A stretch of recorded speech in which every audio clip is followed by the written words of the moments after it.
Ágætu gestir, komið í sæl, gaman að sjá ykkur, hlakka til að vera með ykkur hér í dag. Forseti Íslands, ráðherra, þingmenn, kæru bændur og aðrir velunnarar íslensk landbúnaðar. Það er mikill heiður að fá að stíga á stokk og setja búnaðarþing. Fyrsta slíka þingið var haldið árið 1899 af Búnaðarfélagi Íslands, eins forvera bændasamtakanna. Síðan þá hafa eðlilega miklar breytingar orðið af félagskerfi bænda og halda þeir áfram. Alveg má færa fyrir því góð rök að á margan hátt séu samtökin í núverandi mynd en að slíta barnsskónum. En gamli grunnurinn er þarna ennþá, sem og svo bjargfasta trú að bændum farnist best þegar þeir standa saman og vinna sameiginlega að málefnum landbúnaðarins. Óhætt er að segja að síðasta ár hafi verið viðburðaríkt. Ný ríkisstjórn tók við eftir óvæntar alþingiskosningar og hefur samstarf okkar við hana verið gott. Það hefur ekki verið hnökralaust, en það hefur verið árangursríkt. Samtal þar sem allir koma fram af heilindum og bera virðingu hver fyrir öðrum er grundvöllur árangurs í allri vinnu. Við höfum nálgast öll mál af yfirvegun og gætt þess að láta ekki tilfinningar eða stundarhita leiða okkur á villur vegar. Með yfirvegun og sanngirni í málflutningi hafa mörg mál tekið breytingu meðal annars í meðförum Alþingis, enda hafa bændasamtökin tekið það alvarlega að gæta hagsmuna bænda. Samtökin hafa komið rækilega að þeim sjónarmiðum sem skipta bændur máli og á okkur hefur verið hlustað. Þegar á hólminn er komið, eru það bændasamtökin sem gæta hagsmuna bænda. Þótt margur annar þykist vita betur en bændur hvað bændum er fyrir bestu. Við höfum ræktað sambandi við þjóðina, tala landbúnaðinn upp, ekki niður. Enda njóta bændur mikillar velvildar hjá almenningi, könnun eftir könnun sýnir að yfirgnæfandi meirihluti þjóðarinnar er bændum velviljaður. Vel heppnuð auglýsingaherferð bændasamtakanna undir yfirskriftinni "Við erum öllur sömu sveit" var hugsuð sem áminning til þjóðarinnar, en líka til okkar félagsmanna það að sama hvaðan við komum þá eigum við öll sömu hagsmuna að gæta þegar kemur að landbúnaðinum okkar. Allir vilja sjá blómlega byggð allt land með gróskumiklum landbúnaði og brosandi bændum á hverjum bæ. Áhugi á bændum og landbúnaði hefur aukist svo eftir verður tekið. Við sjáum hins vegar stundum dæmi að enn má gera betur í að auka skilning almennings og eðli landbúnaðar. Við höfum séð að ekki skilningur á því að starfsstöð bóndans er líka heimili hans og heimili fjölskyldunar. Sem slík hlýtur hún að njóta ríkari verndar og virðingar, hvað varðar persónuvernd og friðhelgi einkalífs, en almennt gerist atvinnurekstur. Öll okkar starfsemi lýtur opinberu eftirliti og í sumum tilfellum öðru eftirliti líka. Það þarf engin önnur starfsstétt að þola það að brotist sé inn til þeirra án nokkurra eftirkasta fyrir brotamennina. Við eigum ekki að þurfa það heldur. Þá sá ég bara daginn að fréttaskot af litlum drengi sjónvarpi með lamb í fanginu. Varð einhverjum netverjanum tilefni til ásakana dýraníð. Ég geri mér grein fyrir því að viðkomandi manneskja er á jaðrinum, en þessi dæmi sýna okkur hvað getur gerst ef bilið milli býlis og borgar verður of breitt. Við eigum að leggja okkur fram að auka skilning fólks á raunveruleika landbúnaðar og dýrahalds. Ég er sannfærður að í kjölfarið á auknum skilningi fylgi aukin velvild og aukin stuðningur. Kæru gestir, myndin er dekkri þegar horft er út fyrir landsteinana. Hvert stórstríðið rekur annað og belgingur í leiðtogum stórveldan hefur valdið því að brestir eru komnir í stoðir alþjóðasamfélagsins eins og við höfum þekkt það til þessa. Óvissa í alþjóðaviðskiptum, hvort sem hún er til komin vegna stórkarlalegrar hegðunar þjóðarleiðtoga, tollastríðs eða raunverulegra hernaðarátaka, er hættuleg lítilli eyþjóð eins og okkar. Við erum til allrar hamingju en fjarri heimsins víga slóð, en hærra olíuverð hefur áhrif á allan okkar aðflutning. Í tilviki okkar bænda er gríðarleg óvissa framleiðslu og aðgengi að áburði, en dæmin eru að sjálfsögðu fleiri og stærri. Rétt eins og við höfum komist að í hverri krísun á fætur annari, þá er ekki alltaf gott að sjá fyrir hvar aðfangakeðjur bresta. Þegar ekki lengur hægt að treysta því að frjálst flæði vara, þjónustu og fjármagns milli ríkja haldist ótruflað, er eðlilegt að ríki leiti leiða til að tryggja eigið öryggi, ekki síst í mikilvægustu atvinnugreinunum, þar vega þungt matvælaframleiðsla og landbúnaður. Það er mikilvægt að halda því til haga að markmiðið er ekki að öll matvara sé framleidd hér heima. Innflutt matvara og önnur nauðsynleg aðföng eru mikilvægur og æskilegur hluti af matarneyslu þjóðarinnar. Hins vegar, ef og þegar kreppir að, verðum við fegin að hafa hér á landi öfluga matvælaframleiðslu. Við verðum að efla eigin framleiðslugetu, hvort sem er í korni, grænmeti eða dýraafurðum. Því einmitt á tímum ófriðar og óróa skiptir máli að geta staðið á eigin fótum. Við bændur höfum alltaf skilið þetta. Við vitum að fæðuöryggi er ekkert sjálfgefið, enda er matvælaframleiðsla við ysta haf alltaf glíma við náttúruöflin sjálf. Það er þess vegna sem sjálfstæð matvælaframleiðsla er einn af hornsteinum fullveldis hennar hverrar þjóðar.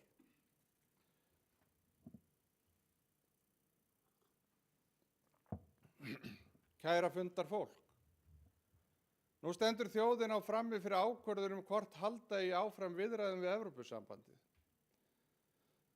Þetta mál hefur marað í hálfu kafi í 13 ár, stundum hefur það verið sýnilegra og stundum hverfur það sjónum stundarsakir. Það er auðvitað bæði eðlilegt og rétt að þjóðin sjálf skeri úr hvort halda í áfram þeirri vegferð. Leiði þetta mál til lykta. Við í bændasamtökunum tökum ekki afstöðu gegn þjóðaratkvæðagreiðslu. Þvert á móti teljum við mikilvægt að þjóðin fái að segja sitt álit í slíku grundvallarmáli. Það er hins vegar ekki svo að algjör hula hvíli yfir því hvað í inngöngu felst. Við vitum hvernig landbúnaðarkerfi Evrópusambandsins er samansett og hvernig það virkar. Við eigum í nánu samstarfi við kollega okkar Norðurlöndunum og víðar í Evrópu. Það er því ekki rétt að engin málefnaleg umræða geti átt sér stað Evrópusambandið áður en endanlegur samningur liggur fyrir. Jafnvel áður en pakkinn er opnaður eru ýmsar ályktanir hægt að draga af stærð hans, lögun og jafnvel pappírnum sem hann er pakkaður í. Ég vil því nefna nokkra hluti sem skipta okkur bændur máli sem við teljum mikilvægt að verði komið til móts við. Aðildarviðræður við ESB eru sjálfstæð uppspretta óvissu sem hefur kælandi áhrif á fjárfestingar í landbúnaði. Óháð niðurstöðu. Enginn leggur út í fjárfestingu til langs tíma þegar lagaumhverfi rekstursins er svona óljós. Þessi áhrif verða alvarlegri eftir því sem að aðildarviðræður dragast á langinn. Okkur sýnist svo stærstu áhrifin af inngöngu í ESB ekki vera styrkirnir í hvaða formi sem þeir gætu verið, heldur brottfall tollana. Slíkt myndi hafa veruleg áhrif á landbúnað þar sem að framleiðendaverð á Íslandi fyrir utan lambakjöt eru mun hærri heldur en í ESB. Þessi áhrif valda því að mjög auknar greiðslur þyrftu ef að landbúnaðurinn á ekki að verða fyrir verulegum búsifjum af aðild. Samningsafstaða Íslands í fyrri aðildarviðræðum að því marki sem hún lá fyrir í málum sem snertu landbúnaðinn byggði meðal annars á því að hér ætti að viðhalda banni við innflutningi á lifandi dýrum, banni við innflutningi á fersku kjöti og banni við innflutningi á tilteknum plöntum. Kjötinnflutningur nú leyfður í takmörkuðum mæli í kjölfar dóms EFTA-dómstólsins, en við vitum ekki hver afstaða ríkisins verður í þessum málum, frekar en öðrum. Samningsafstaða í landbúnaði lá aldrei fyrir á sínum tíma, en við teljum að hún þurfi að liggja fyrir svo hægt sé að taka upplýsta afstöðu.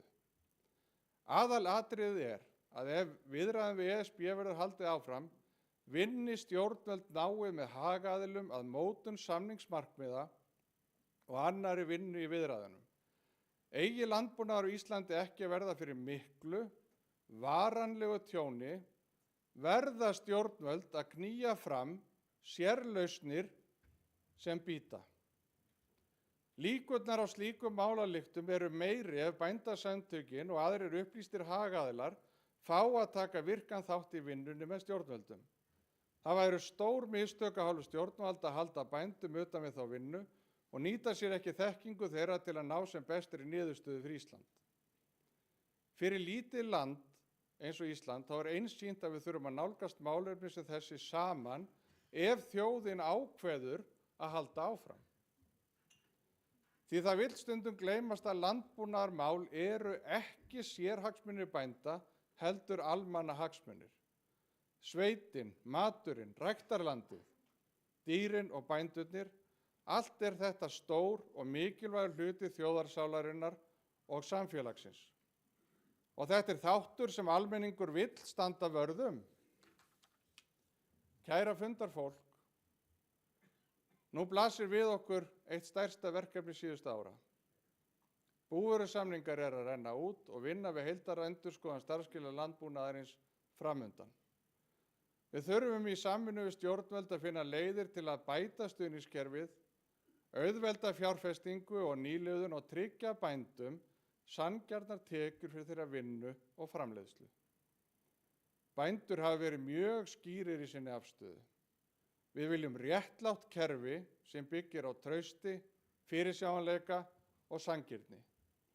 Við viljum réttarstöðu bænda þannig að rekstur búanna sé lífvænlegur, að nýir bændur sjáu framtíð sína í stéttinni.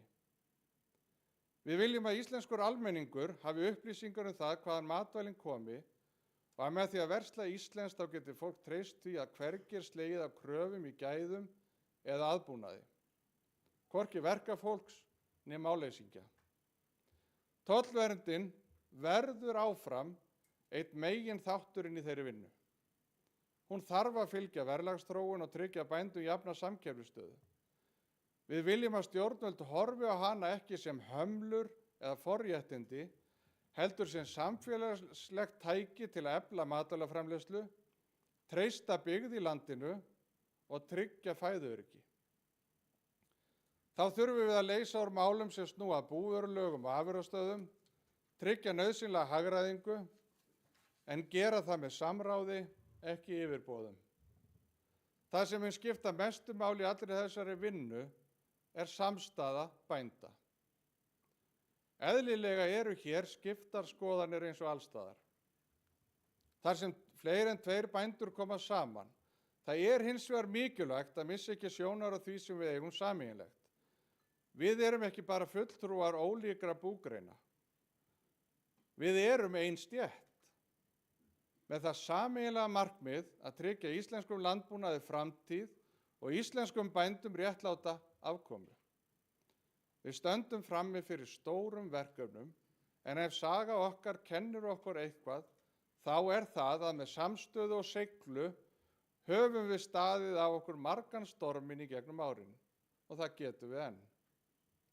Kæru gestir, við lifum á tímum óvissu og tækifæra. Við vitum að heimurinn breytist hratt, en sumt breytist aldrei. En það gildi vinnu sem unnin af heiðarleika, elju og vondirsku, það íslensku landbúnaður.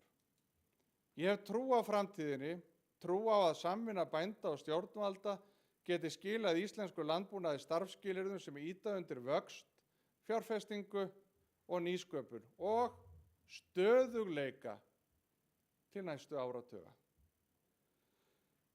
Þau eru mörg verkefni sem framundan eru, en það er líka til margs að vinna. Hér duga engin vettlingatök, en sem betur fer hafa bændur aldrei verið latir til verksins og eru því bjartsýnn á framhaldið. Búnaðarþing 2026 er sett.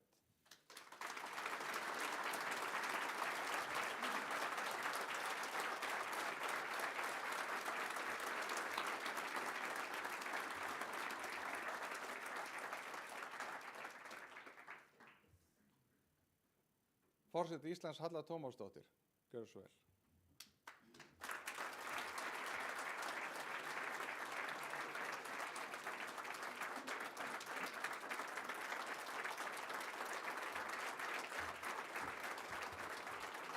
Takk fyrir.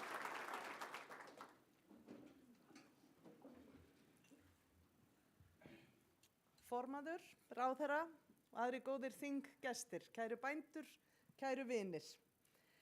Mér er það sönn ánægja að ávarpa ykkur á búnaðarþingi.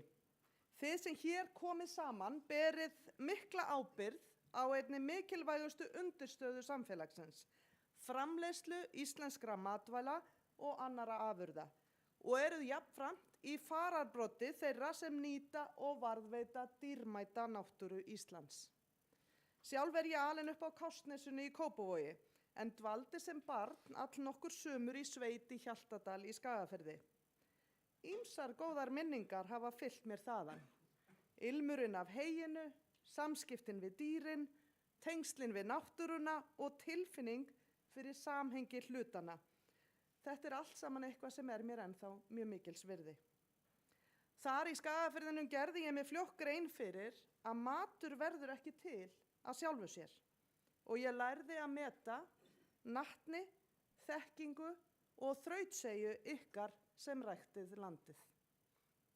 Á liðnu sumri flutti ég ávarp á Hólahátíð og rifjaði þá upp að mér var treyst fyrir því ungri árum að gefa nokkrum heimalingum í Hjaltadalnum nöfn. Ég skírði 2 þeirra í höfuðið á gleðigjöfunum Halla og Ladda, sem nutu mikilla vinsælda á þessum tíma. Fyrir skemmstu kvaddi annar þeirra, Haraldur Sigurðsson, þessa jarðvist og blessuð sé minning hans, en hinn, Þórhallur Sigurðsson, hann Laddi, heldur áfram að gleðja þjóðina. Eitt af dægurlögum þeirra bræðra, 2 úr tungunum, þótti okkur flestum bráðfyndið á sínum tíma.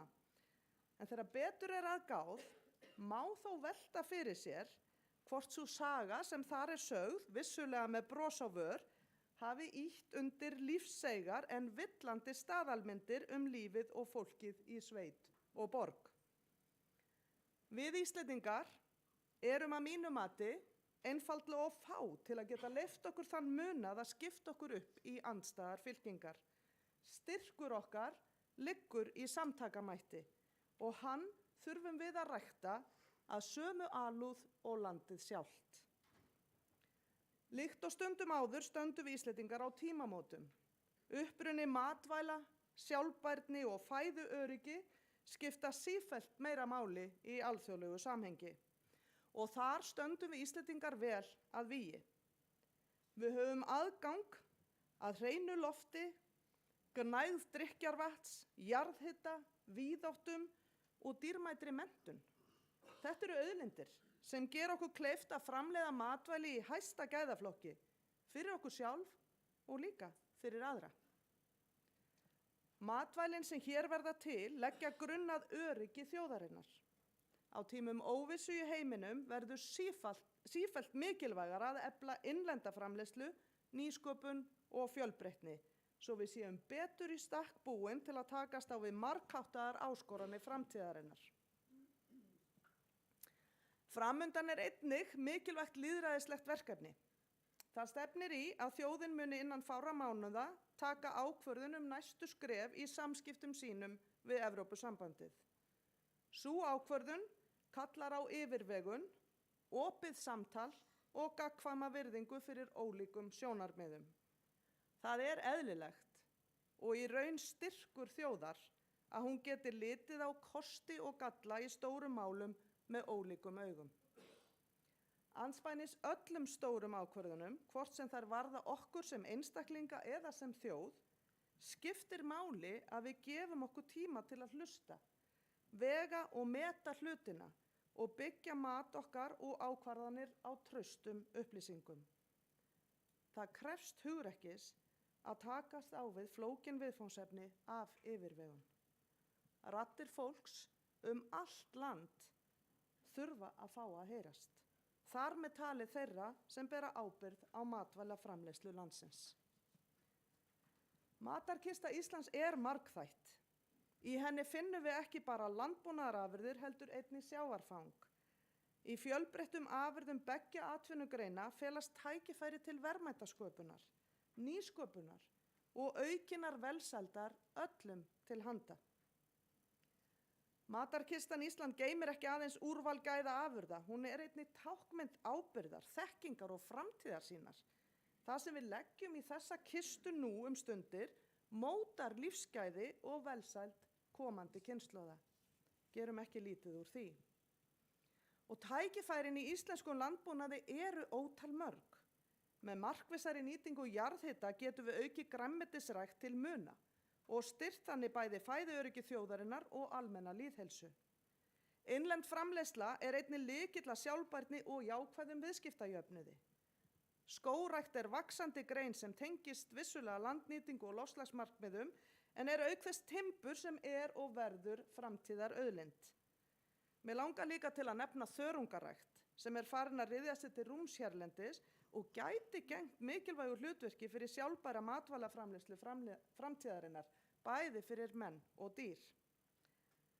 Til þess að nýta þessi tækifæri þurfum við að halda áfram að hlúa að nýsköpun og tryggja nýliðun í greininni.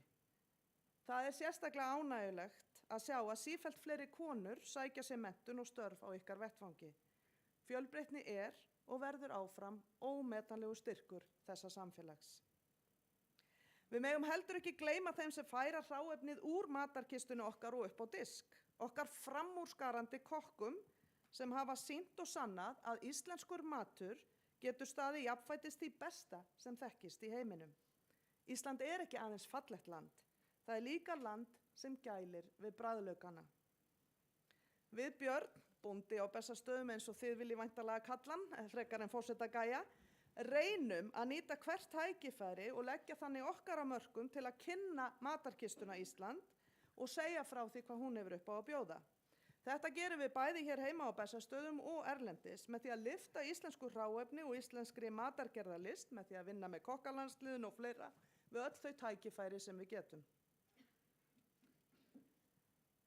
Það krefst heildarsýnar að standa vörð að efla matarkistuna Ísland. Sú heildarsýn þarf að byggja á samspili menntunar og nýsköpunar, landbúnaðar og sjávarútvegs, ræktunar og vöruþróunar, ferðaþjónustu og útflutnings. Ólíkir aðilar þurfa að vinna vel saman til að leggja grunn að heilbrigðu og lífvænlegu samfélagi. Og ef eitthvað fer úrskeiðis, og það gerir það reglulega í okkar góða landi og í krefjandi heimi, þá þurfum við að vera samstiga, setja okkur í lausnagír og leita saman að skynsamlegum úrræðum með framtíðina að leiðarljósi. Það þessir heildarsýn og þessi langtímasýn sem ég held að muni ávallt þjóna okkur best. Saga íslensks landbúnaðar og sjávarútvegs saga þrautseigju, aðlögunar og samvinnu. Hún saga þjóðar sem hefur lært að lifa með landinu og miðunum og nýta hvort tveggja af virðingu og útsjónarsemi. Þegar við horfum fram á veginn, eigum við ekki aðeins að spyrja hvað við höfum þegar í hendi, heldur einnig og jafnvel aðalega hvar tækifærin leynast. Hvað það sem við getum skapað ef við vinnum saman. Kæru vinir, mig langar að lokum að fá að þakka ykkur og öllum öðrum sem starfa í íslenskum landbúnaði fyrir dýrmætt framlag til lífsins í þessu landi. Ég vil leið minna á að hvort sem við erum alin upp í sveit, bæ eða borg, í Tungunum, Fellunum á Langanesinu eða bara út á Kársnesinu, þá eigum við svo ótal margt sameiginlegt. Með einum eða öðrum hætti viljum við öll rækta það sem skiptir máli og gera það vel. Takk fyrir mig.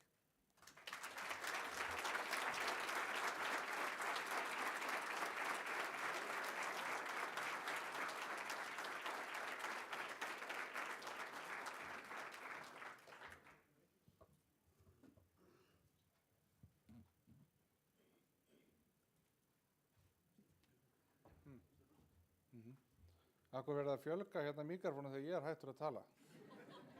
Hvurslags er þetta? Kæra þakkir, forseti, Halla Tómasdóttir. Nú, atvinnuvegaráðherra, Hanna Katrín Friðriksson, gjörðu svo vel.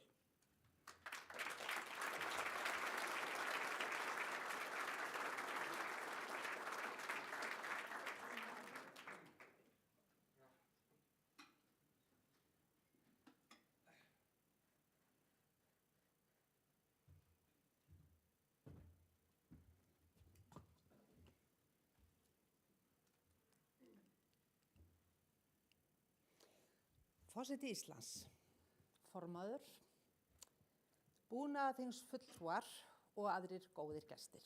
Það er með sönn ánægja að ávarpa ykkur hér við setningu búnaðarþings. Landbúnaðurinn er einn af grunnstoðum íslensks samfélags. Hann er burðarás byggðulandsins, undirstaða fæðuöryggis og mikilvægur þáttur í sjálfsmynd þjóðarinnar. Og við lifum á tímum breytinga. Ég átta mig á því að þessi setning á sennilega oftast við, en í mínu líftíma hefur það sjaldan átt betur við en akkurat núna.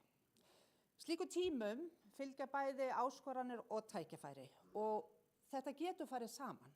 Það er hlutverk okkar að bregðast við með ábyrgum og framsýnum hætti. Í stefnuyfirlýsingu ríkisstjórnarinnar er að finna skýra áherslu á að efla íslenskan landbúnað, að efla styrkja samkeppnishæfni hans og tryggja sjálfbæra nýtingu auðlinda.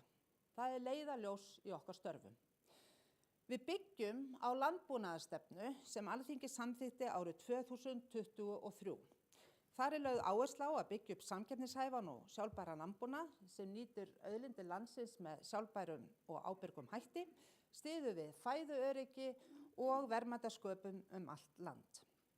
Stefnan undirstrikar mikilvægi nýsköpunar, tækniþróunar og aukinnar framleiðni, samhliða sterkri umgjörð umhverfisvernd og velferð dýra.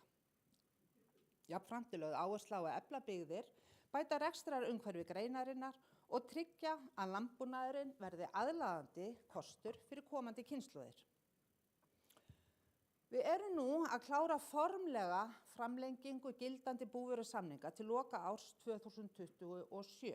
Með þeirri ákvörðun er lagður grunnur að stöðugleika á sama tíma og ljóst er að framundan er umfangsmikil vinna við endurskoðun á stuðningskerfi landbúnaðar. Sú vinna verður unnin í nánu samtali við greinina.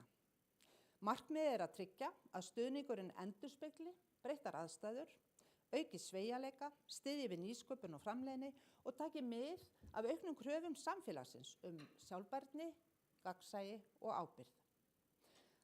Framundan er því mikilvægt samtal framtíð íslensks landbúnaðar og þar þurfum við að horfa til þess hvernig við tryggjum að greinin verði samkeppnishæf og aðlaðandi fyrir komandi kynslóðir. Kynslóðaskipti er ein stærsta áskorun landbúnaðarins í dag. Við sjáum að meðalaldur bænda er hár og að nýliðun þarf að aukast. Þetta snýst ekki bara að taka við búum, heldur skapa aðstæður þar sem ungt fólk sér tækifæri í því að byggja upp lífsviðurværi sitt í landbúnaði. Og þar skiptir aðgengi að fjármagni, stuðningshverfi sem hvetur til nýliðunar og skýr framtíðarsýn sköpun. Þetta tengist einnig fjárfestingaþörf greinarinnar til að mæta kröfum aukna framleiði, bætta nýtingu auðlinda, að draga úr losun kolefnis og auka velferð dýra þarf verulega fjárfestingar og við þurfum að tryggja að rekstrarumhverfið tryggi slíkar og styðji slíkar fjárfestingar og að hvatar sé til staðar fyrir bændur til að þróa starfsemi sína áfram. Velferð dýra er málefni sem nýtur sífellt meiri athygli í samfélaginu. Það er eðlilegt og það er mikilvægt. Og íslenskur landbúnaður hefur staðið framarlega á því sviði, en við megum ekki slaka á kröfunum. Traust almennings byggir á því að við sýnum í verki að velferð dýra sé enn í forgangi og við séum reiðubúin að þróa reglur og starfshætti í takt við aukna þekkingu og breytt viðhorf. Lög um velferð dýra voru sett árið 2013 og voru þá stór áfangi í því að bæta velferð dýra með það regluverk sem áður gilti. En nú er komin tími á aðra endurskoðun og nýta til þess þá reynslu sem við höfum öðlast. Ég hef áform að þetta mál komi til umfjöllunar á Alþingi á næsta þingvetri og það verður að sjálfsögðu haft mikið samráð við bændur sem og aðra hagaðila. Mig langar til að nefna sérstaklega stöðu kvenna í landbúnaði, eins og þið munu sjálf fjalla hér á þinginu. Konur hafa ávallt gegnt lykilhlutverk í greininni, en þær hafa jafnframt staðið frammi fyrir sértækum áskorunum. Við þurfum að tryggja að tækifæri þeirra séu jöfn, að aðgengi að stuðningi og fjármagni séu raunverulega opið öllum og að raddir kvenna fái aukið vægi í stefnumótun og ákvörðunum. Fjölbreytni er styrkur og þá ekki síður við í landbúnaði en annars staðar. Eignarhald á landi og nýting þess er einnig með þeirra mála sem verða sífellt mikilvægari. Land er takmörkuð auðlind og grundvöllur matvælaframleiðslu, þó við búum svo vel hér á landi að landrými er meira en í mörgum samanburðarlöndum okkar. Það skiptir máli hvernig við tryggjum að land nýtist til framleiðslu matvæla, að aðgengi að landi sé raunhæft fyrir þá sem vilja hefja búskap og að langtímahagsmunir samfélagsins, þar á meðal fæðuöryggi, sé haft að leiðarljósi. Það munum við meðal annars gera með því að taka gildandi jarðalög til endurskoðunar í því ljósi. Fæðuöryggi hefur við síðan fengið aukið vægi á undanförnum árum. Atburðir í alþjóðasamfélaginu hafa sýnt okkur að traustar, innlendar framleiðslukeðjur skipta sköpum. Íslenskur landbúnaður og önnur matvælaframleiðsla er þar lykil þáttur. Það er sameiginlegt verkefni okkar að styrkja þann grunn enn frekar með því að efla innlenda framleiðslu, tryggja aðföng og byggja upp þekkingu og nýsköpun. Áskoranir íslensks landbúnaðar eru á margan hátt hluti af stærra alþjóðlegu samhengi og sannarlega ekki sér íslenskar.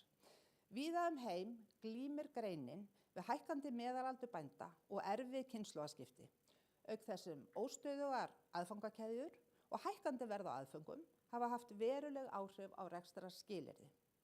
Það er ekki bara hér, þar sem landbúnaður er háður innfluttu jarðefnaeldsneyti, lyfjum, tækjabúnaði og mörgu öðru. Það er mikilvægt að efla sjálfbærni og auka viðnámsþrótt bæði landbúnaðarins og samfélagsins í heild, svo að við fáum betur staðist áföll í ótryggum heimi. Atburðir liðinna missera hafi leitt það mjög skýrt í ljós. Kæru þingfulltrúar, framtíð íslensks landbúnaðar ræðst af því hvernig okkur tekst að vinna saman. Stjórnvöld, bændur og aðrir sem máli varða þurfa að eiga opið og heiðarlegt samtal stefnu og forgangsröðun. Með samstilltu átaki getum við byggt upp öflugan, sjálfbæran og framsækinn landbúnað sem stenst kröfur framtíðarinnar. Ég hlakka til áframhaldandi samtals og samstarfs með ykkur í öllum þeim mikilvægu málum og allri þeirri mikilvægu vinnu sem er framundan. Hvort sem er að ræða, endurnýjun samnings starfsumhverfi bænda, samningsmarkmið í mögulegum, vonandi, viðræðum við Evrópusambandið eða eitthvað annað sem varðar framtíð þessara mikilvægu atvinnugreinar. Ég óska ykkur hér velfarnaðar í störfum ykkar næstu daga og í framtíðinni. Takk fyrir mig.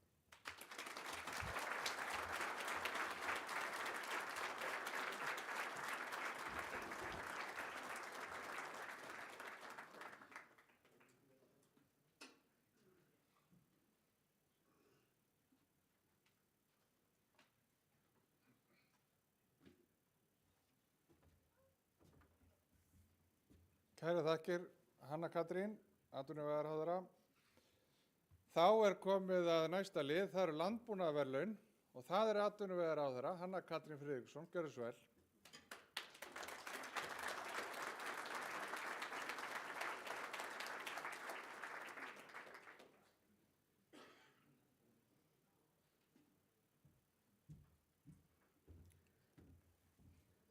Takk Trausti, það var fallega gert að lega mér að setjast á milli. En ágætu búnaðarþingsfulltrúar. Ráðherra landbúnaðarmála hefur veitt landbúnaðarverðlaunin á búnaðarþingi flest ár frá árinu 1997 eða í alls 27 skipti. Síðustu ár hefur verið auglýst eftir tilnefningum og verðlaunahafinn verið einn árlega. En verðlaunahafinn í ár er sá 60. og 50. í sögunni. Það er öllum frjálst að senda inn tilnefningar bændabýli eða önnur landbúnaðarfyrirtæki og félög sem talin hafa verið til fyrirmyndar að einhverju leyti í íslenskum landbúnaði á liðnu ári. Við valið er litið til þátta eins og frumkvöðlastarfs, nýjunga í starfsháttum eða annars árangurs sem getur verið öðrum fyrirmynd í landbúnaði, svo sem á sviði umhverfisstjórnunar, loftslagsmála, ræktunarstarfs eða annarra þátta í starfseminni. Að þessu sinni bárust 6 tilnefningar og það gleður mig að tilkynna að búið Gunnbjarnarholt í Skeiða- og Gnúpverjahreppi hlýtur verðlaunin í ár. Búið er fjölskyldureikið kúabú og eitt af þeim stærstu í landinu. Það er í eigu hjónanna Arnars Bjarna Eiríkssonar og Berglindar Bjarnadóttur sem tóku við rekstrinum árið 1990 en kúabúskapur hefur verið stundaður í fjölskyldunni allt frá lokum 18. aldar. Og þetta þurfti ég að lesa nokkru sinnum þegar ég sá þessa setningu. Reksturinn byggist fyrst og fremst á mjólkurframleiðslu. Þar hefur verið byggt upp stórt og tæknivægt fjós sem gerir búinu kleift að vera í fremstu röð í íslensku landbúnaði. Þar eru nú 230 mjólkandi kýr og 4 mjalta þjónar en alls 500 nautgripir. Einn af þeim er til dæmis kýrin Plóma sem var nýtesta mjólkurkýr landsins á síðasta ári en þá mjólkaði hún tæpa 17.000 lítra. Merkilegt nokk, kemur ekki á óvart, það er met. Samhliða hefðbundinni framleiðslu hefur búið lagt aukna áherslu á vinnslu og beinasölu afurða til neytenda. Árið 2021 hófu þau eigin mjólkurvinnslu undir vörumerkinu Hreppamjólk. Þar er framleidd og seld drykkjarmjólk og aðrar mjólkurvörur sem á meðal annars fá í almennum matvöruverslunum. Vöruúrvari hefur síðan aukist og inniheldur nú til dæmis skyrdrykki, jógurt og fleira. Auk búreksturs reka eigendurnir einnig fyrirtæki Landstólpa sem þjónustar landbúnað. Landstólpi flytur meðal annars inn fóður sem á margs konar rekstrarvörur og búnað fyrir landbúnaðinn. Auk þess að vera umsvifamikið í sölu og byggingu stálgrindahúsa fyrir landbúnaðarstarfsemi og það sem henni tengist og félagið hefur reist slíka byggingar land allt. Gunnbjarnarholt hefur jafnframt verið að opna almenningi við ýmis tækifæri þar sem gestir geta kynnt sér sveitalífið og kynnst afurðunum. Þá hafa verið uppi áform frekari uppbyggingu þjónustu á svæðinu, meðal annars tengda ferðaþjónustu og kynningu á íslenskri matvælaframleiðslu. Í heild er Gunnbjarnarholt dæmi nútímalegt íslenskt bú, þar sem hefðbundinn landbúnaður er sameinaður nýsköpun, tækniþróun, þjónustustarfsemi og aukinni tengingu við neytendur. Fyrir það frumkvöðlastarf fær búið í Gunnbjarnarholti landbúnaðarverðlaunin 2026 og ég vil biðja fulltrúa þess að koma hingað upp til að veita verðlaununum móttöku.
Sko, sjáu þið, hann er búinn að taka hérna mikrofóninn.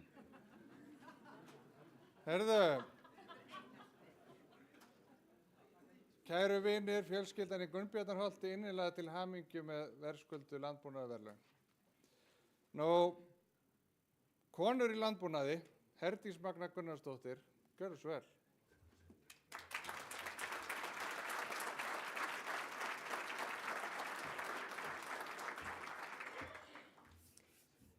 Forseti, búnaðarþingsfulltrúar og aðrir góðir gestir. Ég heiti Herdís Magna Gunnarsdóttir og ég var fengin hér í dag til þess að koma með erindi konur í landbúnaði og segja frá minni reynslu sem ein svoleiðis. En ég er kúabóndi á Egilsstöðum, 3 barna móðir, varaformaður Bændasamtakanna og var áður nokkuð skeið formaður Landssambands kúabænda og nautgripabænda með áður fyrir sameiningu. En tilefnið af þessu að Sameinuðu þjóðirnar hafa tileinkað árið 2026 konum í landbúnaði. Markmiðið að vekja athygli á mikilvægu hlutverki þeirra í matvælaframleiðslu og í samfélögum í dreifbýli. Konur eru stór hluti af vinnuafli í landbúnaði allan heim, en 43% samkvæmt Matvæla- og landbúnaðarstofnun Sameinuðu þjóðanna, oft skammstafað FAO. Og þær gegna miklu hlutverki í fæðuöryggi. Þrátt fyrir að það hafa þær oft minni aðgang að landi, fjármagni, menntun og tækni. Og þær eiga minni þátt í ákvarðanatöku. Með þessu alþjóðlega ári markmiðið að vekja athygli á þessu og áskorunum og stuðla því að konur í landbúnaði fái meiri stuðning og tækifæri. Afsakið, ég er að læra á tölvunni, ég nefnilega nota alltaf Apple. En ég vil kíkja á aðeins nær okkur, af því að hlutfall kvenna í landbúnaði ótrúlega mismunandi eftir hvað við horfum í heimshlutanum. Minna þróðurlönd, þar hlutfall kvenna miklu hærra, af því þær eru mjög mikilvægir í uppskeru og öðru, en ég rak mig á áhugaverða línu í einhverju skýrslu frá Sameinuðu þjóðanna sem þau sögðu að tæknin, ef við hefðum haldið að tæknin ætti að auðvelda aðgengi kvenna að landbúnaði, af því að þá reiðum við okkur ekki á þetta líkamlega afl. En það sem við sjáum að með því að tæknin kemur inn, þá koma kallarnir inn. Og þeir er frekar til í að vinna störfin eða það einhverja græjur. En ef við kíkjum á Norðurlöndin, þá hlutfallið samkvæmt skýrslu sem ég fann sem Norræna ráðherranefndin gerði áhrif og hlutskipti kvenna í loftslagsmálum í landbúnaðarkaflanum þar frá 2022. Það sýnir að konur eru í minnihluta í flestum Norðurlöndum. Í Danmörku, Finnlandi og Svíþjóð og Noregi aðeins 8–16% bænda konur, langminnst í Danmörku. Hindranir sem þar upptaldar meðal annars menning í greininni. Landbúnaður hefur lengi verið talin hefðbundið karlastarf og oft þannig sýndur líka í fjölmiðlum og daglegu tali. Þetta getur auðvitað haft áhrif á hvernig fólk sér, oh my god, afsakið, Apple. Ég er alltaf að halda því fram að Apple sé ekki fyrirstaða. Afsakið mig, ég týndi punktunum mínum. Svona. Landbúnaður lengi verið talin hefðbundið karlastarf, eins og ég sagði. Þetta getur haft áhrif á hvernig fólk sér fyrir sér. Hver eigi að vera bóndi? Og einnig sterk hefð fyrir, sérstaklega við sjáum það á Norðurlöndunum ennþá sterkari hefð heldur hérna, fyrir því að drengir erfa búin af föður sínum. Þetta þýðir að konur hafa þá minni aðgang að landi, fjármagni og lánum. Og konur fá líka oft, þetta finnst mér mjög áhugaverður punktur líka, konur fá oft líka minni þjálfun í tæknilegum eða vélrænum þáttum búsins og sem þegar það alast upp á bæjunum. Og sýnileiki þeirra í greininni minni. Að lokum bendir skýrslan á að landbúnaðarnet, menntun og fagleg tengsl hafa verið karllæg, sem getur gert konum erfiðara að komast inn í greinina. En í sömu skýrslu þá sjáum við að hlutfallið á Íslandi miklu betra. Það hærra 27% samkvæmt þessari skýrslu. Það þýðir að konur eru hlutfallslega fleiri í landbúnaði hér en í öðrum Norðurlöndum. Ég hef oft talað að íslensk matvælaframleiðsla hefur tækifæri til að vera öðrum löndum til fyrirmyndar. Varðandi framleiðsluþætti, við erum hér með lága notkun sýklalyfja og erum að mörgu leyti öðrum til fyrirmyndar líka í loftslagsmálum. En við sjáum það að við stöndum líka framar í jafnrétti sem mjög ánægjulegt. En við skulum skoða aðeins bara stöðu íslenskra kvenna í landbúnaði aðeins nánar. Ég nefnilega held mögulega bæði að við séum að gera betur og að við getum gert betur. En samkvæmt þessari skýrslu, Norrænu ráðherranefndarinnar, geta tölur konur í landbúnaði verið villandi.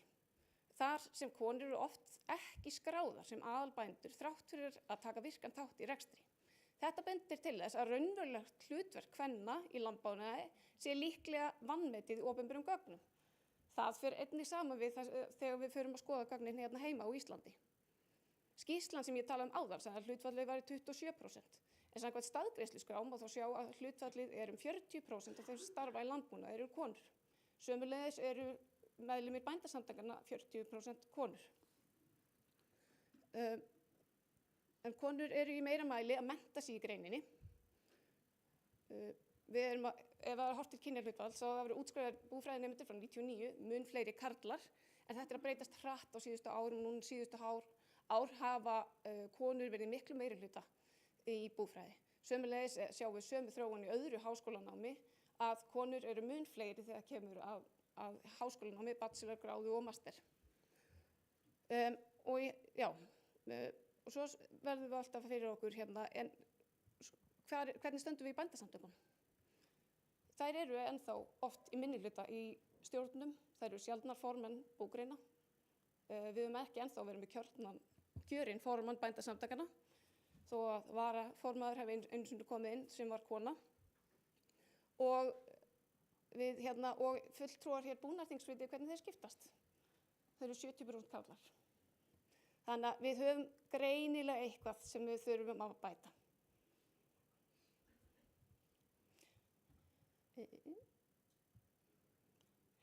En ég er að velta fyrir mér, hvernig ímynd kvenna í landbúnaði og fyrirmyndir hafa áhrif á þróun jafnréttis. Hvað hafði áhrif á mín mótunarár og hvernig fyrirmyndir birtast konum í dag? Sjálf er ég af Vigdísarkynslóðinni. Ég elst upp við það að kona getur verið forseti og konur getur allt. En samt var allt svolítið fast ennþá í viðjum eldri hefða. Ríkisstjórnar landsins voru alla jafna samsett af körlum, kannski einni konu, og konur voru mun minna sýnilegar almennt í fjölmiðlum.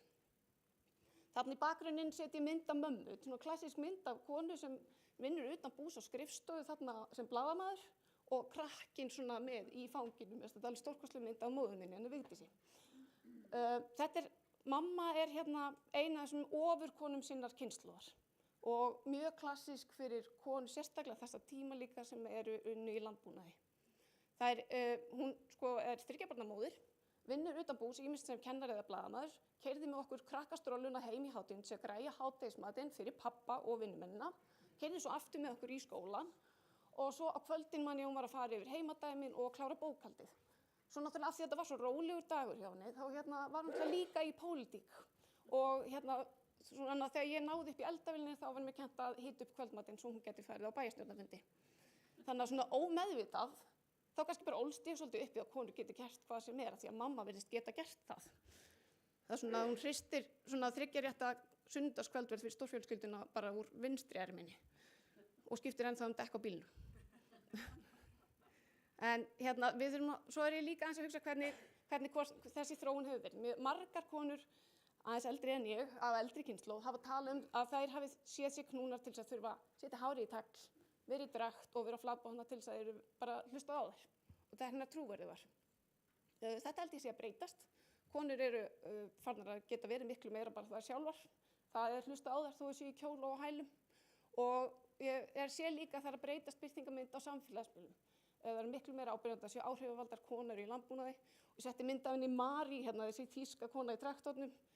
Hún er algjör gælla, sprenglærð og keyrir risavaxin tæki og flýgur drónum.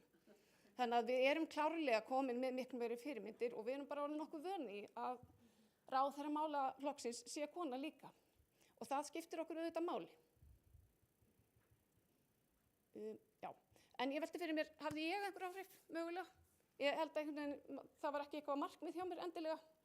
En ég fæ hringingu þegar ég er frekar nýlega orðin bóndi bara, byrja að starfa sem bóndi á fyrsta fundi minn í LK og það var bara mjög venjulegt að stjórnin var yfirleitt kallar og ein kona. Það var svona vaninn, en ég var ekkert að velta þessu sérstaklega fyrir mér. Ég fæ fljótt bara árið eftir hvatningu til að fara í stjórn. Það var bara svolítið skrítið, af hverju ekki að slá til bara, ég var ekkert að pæla í þessu. En ég verði mjög fljótt að varaformanna þar og svo árið 2020 þá gefur þáverandi formaður ekki lengur kost á sér til að halda áfram. Og ég fæ hvatningu frá samferðafólki mínu, bæði konum og körlum, til að gefa kost á mér. Þessi hvatning kom mér kannski bara ákveðið óvart. Ég bara rek ágætlega stórt bú, átti 2 stráka á leikskóla og hafði bara alveg nóg að gera, var ekkert að pæla í þessu.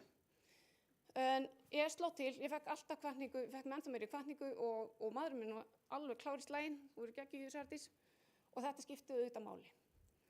En það kom mér svolítið óvart þegar ég kjörinn, þá verið að fjölmiðlar hringja og ég var alltaf spurð, nú ertu kona? Já.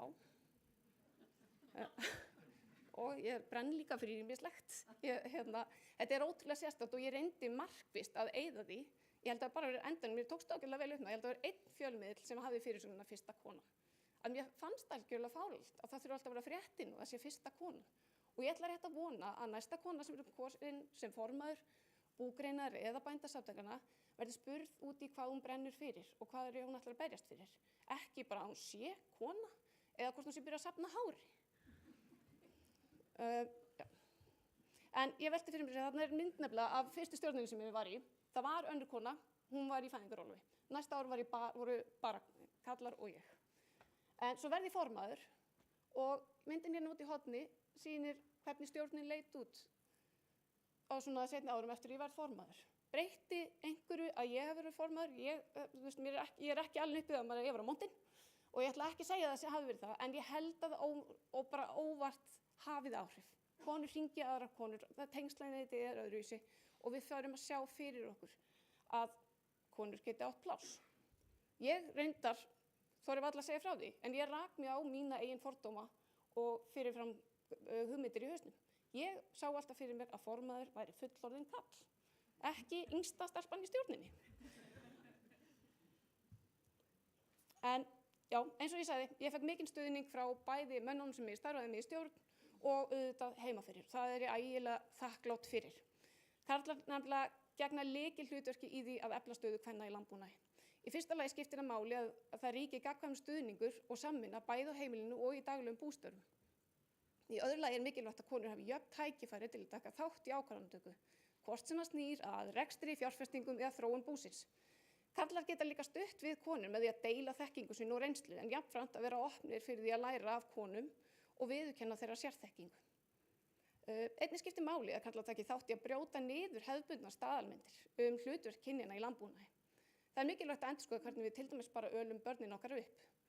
Stelpunni minni sem er þarna á myndinni með pabba sínum í traktor, henni finnst bara alveg jafn gaman að fara í traktorinn og strákunum. Samt er ekki ennþá byrjað að tala mjög mikið hún verði ægilega góður vélamaður. En ég held að hún eigi bara að fá algjörlega sömu tækifæri og hugmyndir í sínu uppeldi og bræðurinnar að hún geti gert það sem hún vilji. Sömuleiðis held ég mjög gott fyrir börnin okkar að þau fá að sjá og það er ekkert síðra að sjá heimilið og ég held sem er mikilvægt og eitthvað sem við þurfum kannski að endurskoða líka í landbúnaði að ég held að karlarnir þurfi líka að fá aukið tækifæri til að fá tíma með börnunum sín. Ég held að vilji það bara líka og ég held að það sé gott fyrir alla. Og ég varðandi tækniþáttinn, þá langar mér svolítið að nefna samtal sem ég átti við konu sem var í verknámi hjá mér.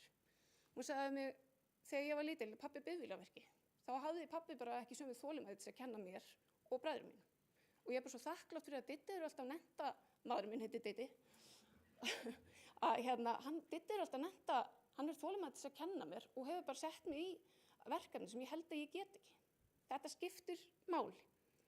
Það er mikilvægt að karlar séu virkir bandamenn, styðji konur, hlusti á þeirra sjónarmið og standi með þeim þegar kemur að jafnrétti og framþróun í greininni. Þið geti verið lykilatriði í að brjóta niður hindranir, skapa tækifæri og stuðla að jafnrétti í þróun landbúnaðarins með að standa með konum, ekki aðeins fyrir þær, því að þegar konur eflast þá styrkist heildin. En hvernig eflum við konur í landbúnaði?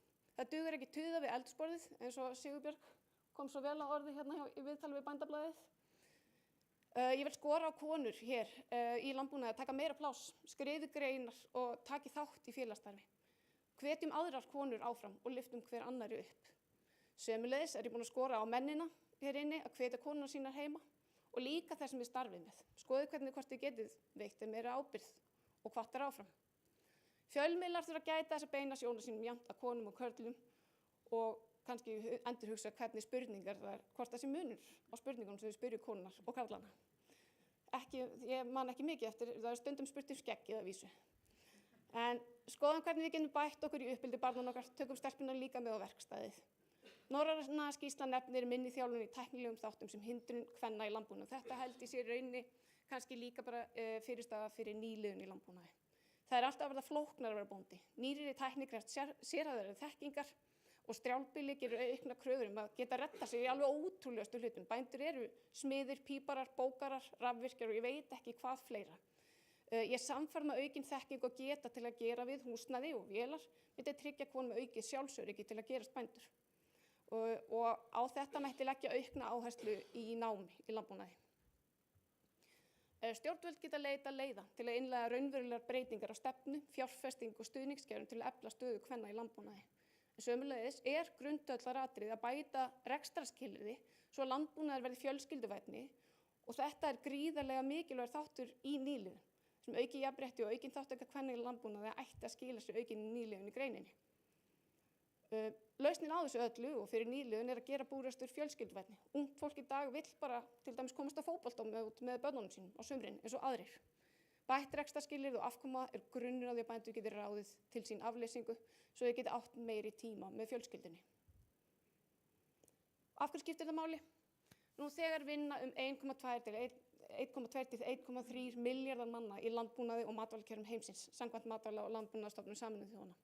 Í grófum dráttum er talið að heimurinn þurfi 200 til 400 milljón nýrra starfa í landbúnaði og matvælakerfum á næstu áratugum til að tryggja fæðuöryggi. Það er ekki til sömu tölur Ísland, en ég náttúrulega gerði það bara eins og fólk í dag gerir. Ég bara tók mjög gott trúnám með gervigreindinni og sett upp alls konar sviðsmyndir hvernig þróunin geti orðið og náttúrulega notaði þær staðreyndir sem við höfum. En í dag starfa 3000 manns í greininni. Ef Ísland vill viðhalda núverandi sjálfsaflaða hlutfalli sem 53%, þá nokkur hundruð ný störf, en ef við horfum til raunhæfra markmiða aukna sjálfbærni, er það 500 til 1500 ný störf í landbúnaði og tengdum greinum. Metnaðarfyllri sviðsmyndir, ef við ætlum að verða mun sjálfbærari í kornrækt og garðyrkju til dæmis, sýna að við þurfum jafnvel 1 til 3000 ný störf. Samkvæmt Sameinuðu þjóðunum,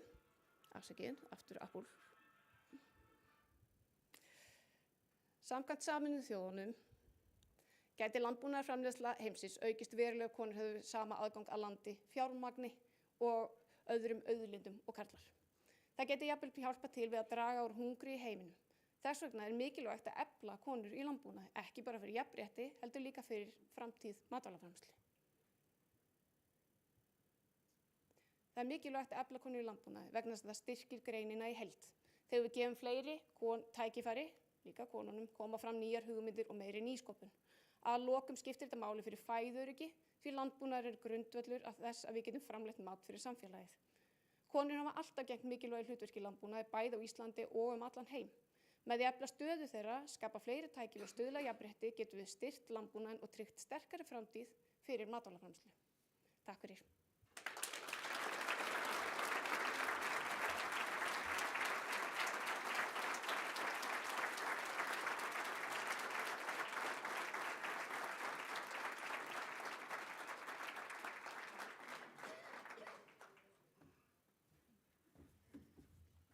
Kærar þakkir fyrir þetta, Herdís. Nú, þá er komið að því sem allir hafa beðið eftir, það er bara komið matur. Þannig að þeir sem ég vil bara þakka ykkur öllum fyrir góða samveru á setningu búnaðarþings. Þeir sem ætla ekki að borða með okkur og ekki að setja áfram, ég þakka ykkur fyrir komin og óska ykkur góðrar heimferðar. Við hefjum svo þingfundi búnaðarþingi klukkan 1. Takk fyrir.